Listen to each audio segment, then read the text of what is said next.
Buddy, it's just 34 minutes after the hour, and I want to thank you all for being with us this morning. As you'll recall, last week's show, as I said right before the break, we had the author of the book Code Red, Computerized Election Theft and the New American Century on with us.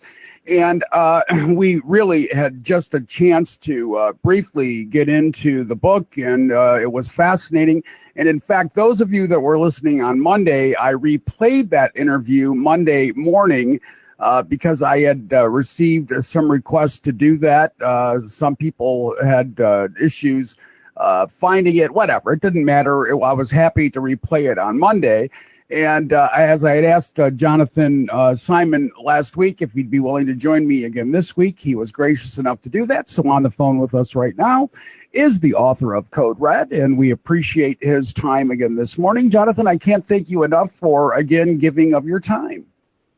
Well, thank you, Tony, for being, as interested and concerned enough to continue to pursue this.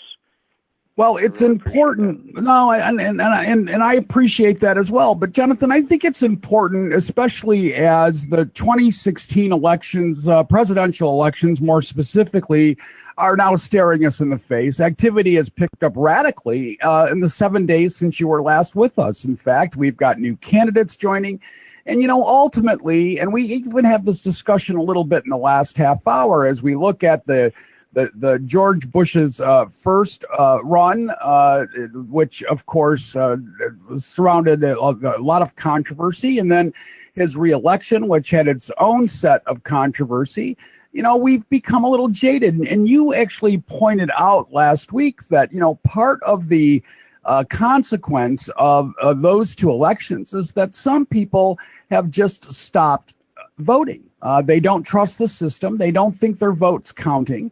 And we saw that in the 2014 cycle, Jonathan, which is something we didn't get a chance to talk about last week, when we had a record low turnout across the country, and certainly here in the state of Michigan, but across the country in voter turnout. And it does make one wonder why that's happening, because people don't seem to be less concerned. I don't think that they're any more apathetic. In fact, I could suggest that they're much more engaged and involved, and activist groups are springing up all over the place, but they're not going out to vote. And perhaps you've provided the reason for that. They just don't think their vote counts, Jonathan Simon. Yeah, I mean, there are many reasons for the drop in turnout. I mean, first we have to say that we're basing that assumption about turnout, and specifically about who is and who is not turning out, on the vote counts themselves and on the adjusted exit polls that are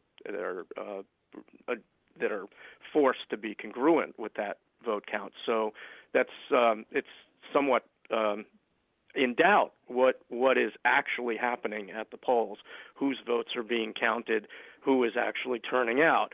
But if you take it at face value, of course, I mean, the frustrations involved in defeat, especially shocking defeats, that don't make any sense, are one element. Another is the incredible saturation with corporate money in these elections, such that these relentless negative campaigns are just numbing and very much turning off voters, anybody who's paying attention.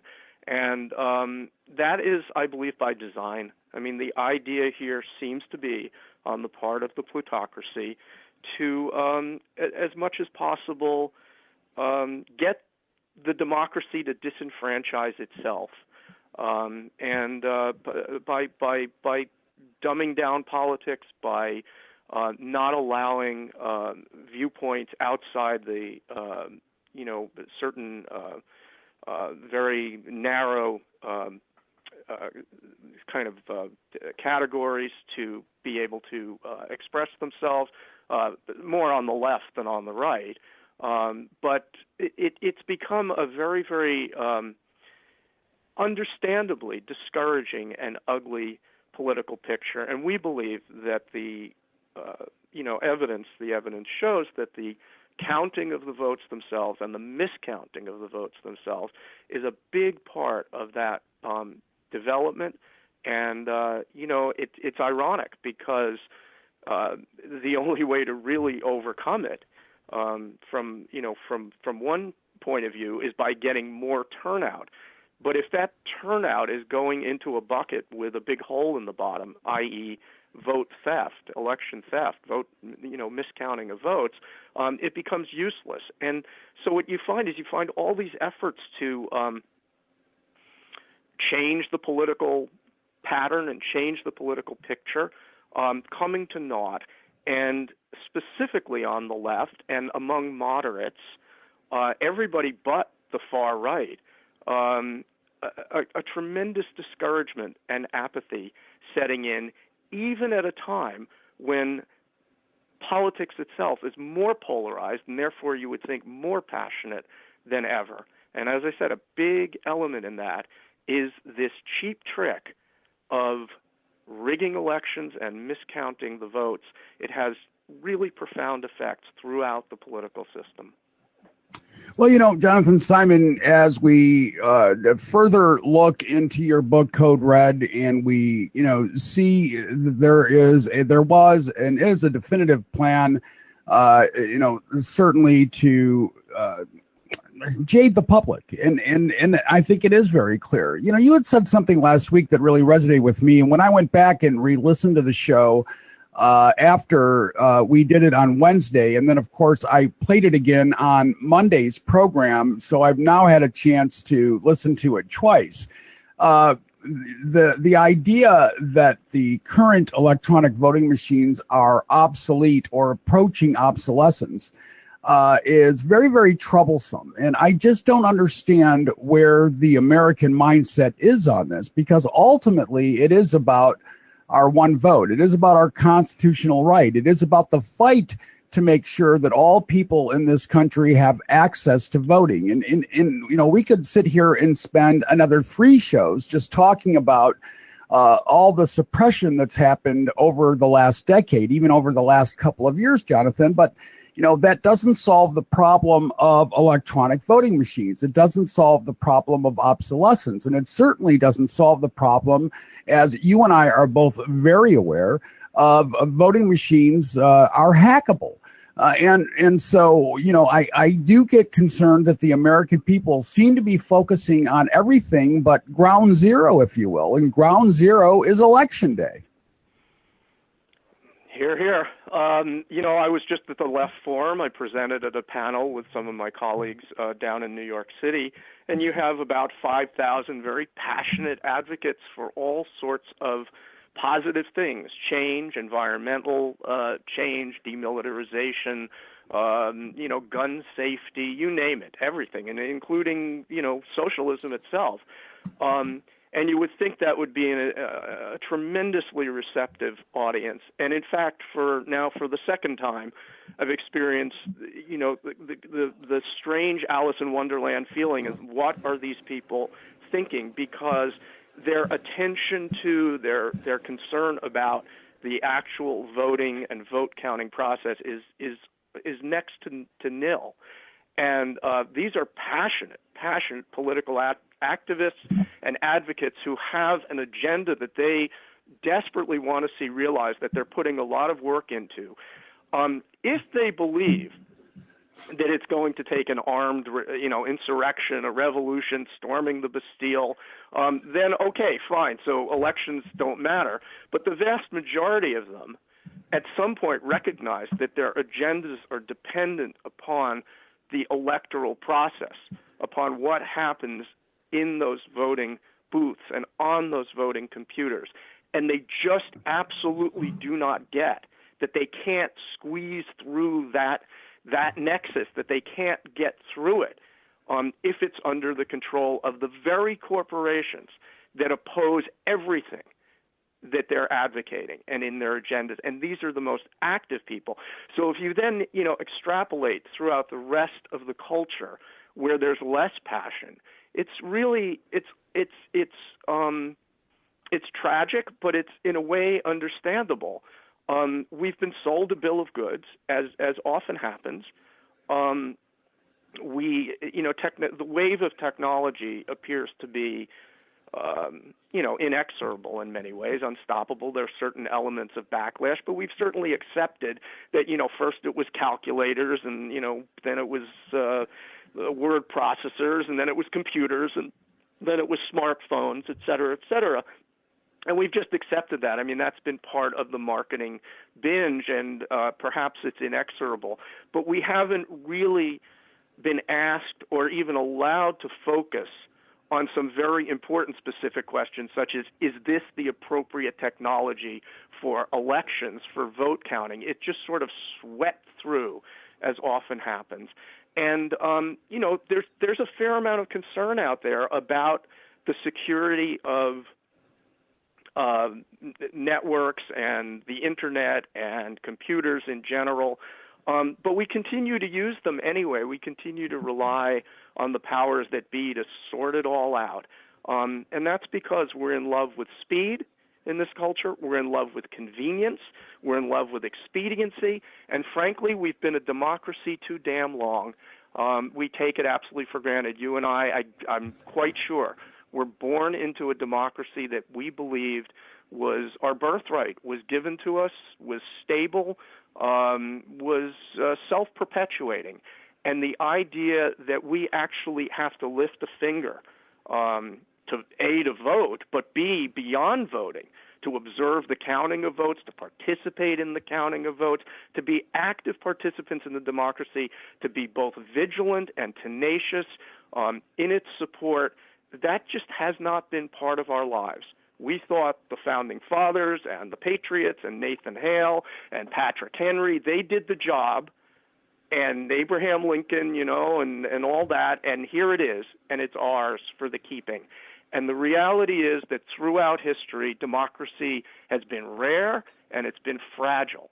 And the forces that want dominion and want to consolidate power and control and profit have always been there, and they will take advantage of that lapse in vigilance and that lapse in dedication, and that's what we're seeing. We're seeing a very, very rapid erosion, and it's coupled with this technological, quote-unquote, advance or progress, and it comes to a head in the counting of our votes, which we've now privatized, outsourced, handed over to partisan corporations, and we just say, I have faith, I believe, and without any real evidence that this system is serving the public trust rather than a private agenda. And in fact, with a great deal of evidence, which is partly what is compiled in Code Red and other books and papers and whatnot,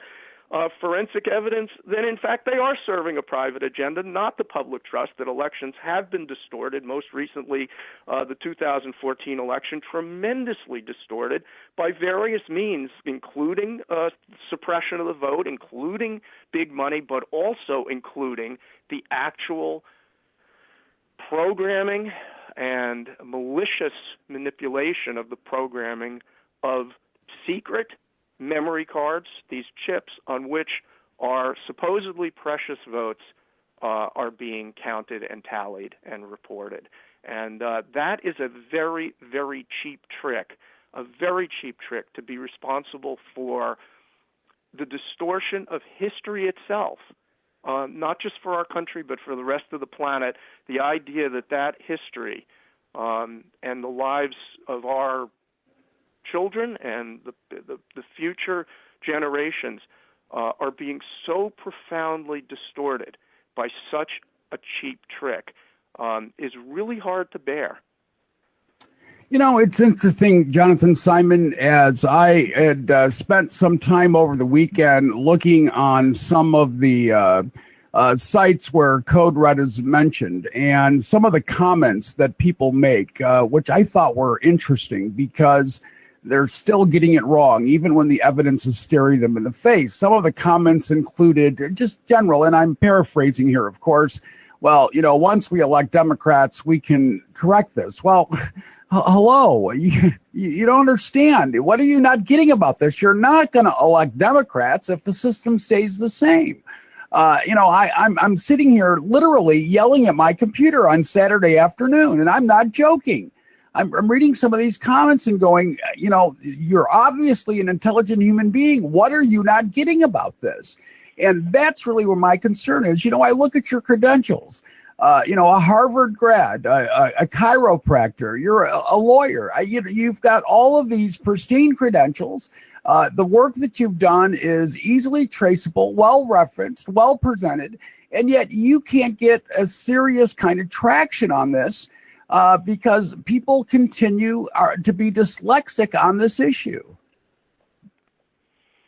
And I'll add to that, even if we did elect Democrats, it wouldn't change it because the Democrats have been absolutely complicit and they have not really shown any significant interest even when they held power, even when they had the political capacity to make significant change and reform to the vote counting system. They took an absolute pass. So it's the Democrats and the media. One reason we can't get traction is the media is not just taking a pass. They are actively hostile. I would say that outside, probably even more than the 9/11 truth movement or the JFK assassination people, we are regarded as something between, fringe lunatics and dangerous subversives for daring to suggest that the counting of our votes should be observable. And I may have said this last week, but it bears repeating. We are not trying to redo any elections, unseat George W. Bush, change even the elections of 2014. We know that is done. That is water under the bridge.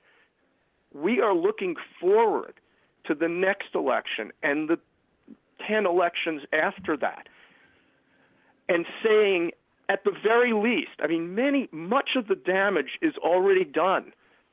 Those who got in, they've used that power to gerrymander, to pass restrictive voter ID and other voter suppression laws to take over the mechanics of election administration in a very prejudicial way. So there is a hell of a lot of damage that's been done that's going to be difficult to undo.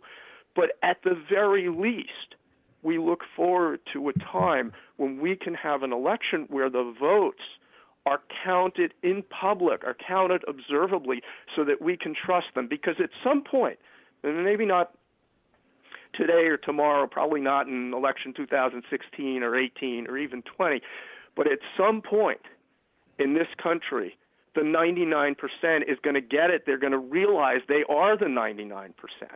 And there will be a tremendous reaction, in all likelihood, to this ongoing, rolling corporate crime, this corporate takeover.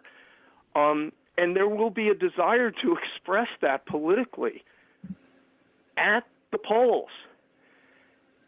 If at that point elections are as they are now, and votes are being counted by the corporations themselves in secret, that great moment in American history will be thwarted. It will be nullified. It won't happen. So at some point, if it's going to be a democracy, if the public is going to have a choice, if it's going to have an opportunity to express its collective will, its majority will, since we go by majority rule, we are going to have an electoral system that has an observable vote counting process as part of it. Well, we're a long way away from that, unfortunately, right now. Let me, and I hate to do this to you. We really have 5 minutes left, and the conversation I want to have, we can't have in 5 minutes, which is, what is the fix? How do we fix this? And so, although I've never done this in my 22 years in radio, is there any chance we can get you on again next Wednesday at this time and have that discussion? Next Wednesday I am presenting I'm actually going to be on the West Coast, and I am presenting on Wednesday. So let me think. If it's 9:30 here, it would be 6:30 there. Yeah, I can do that because I'm presenting at noon in San Francisco. So that's not too early for you? Oh no, I'd be happy to get up at with the larks and come on next Wednesday. Sure. Well, why don't we go ahead and confirm that so we don't have to do the whole emailing back and forth thing, and so just plan on it next Wednesday, 6:30 Pacific, 9:30 Eastern, because I think it's an important discussion to have. And Jonathan, I have to tell you that I want to go back to something I said just a few minutes ago, that this really is the grandfather of all discussions. If we truly want change in this country, we must know that our votes are counting, and they're not counting. We have definitive proof of that. And even if we didn't, we have definitive proof that these machines can be hacked, and as you point out, either by insiders or outsiders. More on in the insider level, obviously much easier when you're controlling the machines. And listen, we should be trusting nobody. This should be like any other issue that surrounds our government, about transparency and accountability. And there is neither in our current election process. I couldn't say it better myself. I mean, you get it. There are probably a lot of people out there who get it, who believe that they're alone. That maybe they get it, but they don't want to talk about it with other people because it hasn't been validated by the media. It hasn't been so. There is a syndrome. I forget what it's called, but where a lot of people get the same thing, but none of them knows that anybody else does. So they all keep quiet, and that's I write in Code Red that is one of the purposes of Code Red, is that people who have these concerns, these outrage even about this, realize that they're not alone. And that, you talked about a fix, and we can, I hope next week, go into some specific actions that people can take. But the real point at this stage is building that foundation of awareness and connectedness, so that people are not just individually aware, but they talk about it, and it becomes part of the public discourse that we need to fix this. And if fixing this requires civil disobedience, if fixing this requires forming a ring around an op scan and saying, I demand you open that up so we can actually see our ballots in public, we're entitled to it, those are our votes, this is not a closed system. If it requires that, then people will be able to talk to each other about it, plan for it, and organize. And so at this level, it's really, the political system has been utterly unresponsive. The media has been utterly unresponsive. It's really up to the people, and it's up to the people being able to communicate among themselves. Fortunately, for better or for worse, we're in an age of social media, and that makes it possible for this direct communication to happen. That's some of the things that we have to explore. But really, it's about building that foundation of awareness. That's why I wrote Code Red. That's why I hope that people don't just read Code Red, but then after reading it, distribute it. Get more people to read it, because that's how this has to grow. Caitlyn Jenner had hit 1 million Twitter followers within 4 hours. Something of an inversion of priorities in this country. This is not a sexy issue. This doesn't have a face on it. This isn't a glamorous issue, but it's the most critical issue, as you've recognized, and we have to find a way to build that foundation of awareness and connectedness so that action can be supported and action can be taken, and the inertias, all these inertias in the political system and the journalistic system, can be overcome. Well, again, I hate to leave it this way, because I just have, again, so much more to explore. So let me thank you up front for agreeing to join us again next week, Jonathan Simon, number one. Number two, I want you to know that the vast majority, 99% of the people that reached out to me after I aired the first interview last Wednesday and then again on Monday, had said, like I said, on 99%, close to 100% of the people said, why is nobody talking about this? Where did you find this guy? Well, I found you through Bruce Felk. So that's the answer to that. But, these are not issues that I've ignored since 2001. And Jonathan, I know I didn't share this with you. I was in West Palm Beach, Florida, doing my show during the 2000 election. And, I happened to be right where the problem was at the time, which is what propelled me into political talk, because at the time I was doing general topic radio. Well, I was there. I was dispatched there for a couple weeks. I was originally there for a film festival of all things. And sure enough, it ends up being something that here we are 15 years later, continuing to talk about. And we cannot let this go. Anyway, we are out of time. And in fact, we're still running a little late. We'll look forward to visiting with you again next week. Travel safely. The link to get the book is on the Facebook pages. It's codered2014.com. Very easy to get to. Very easy to find the book. Very easy to buy the book. And we'll look forward to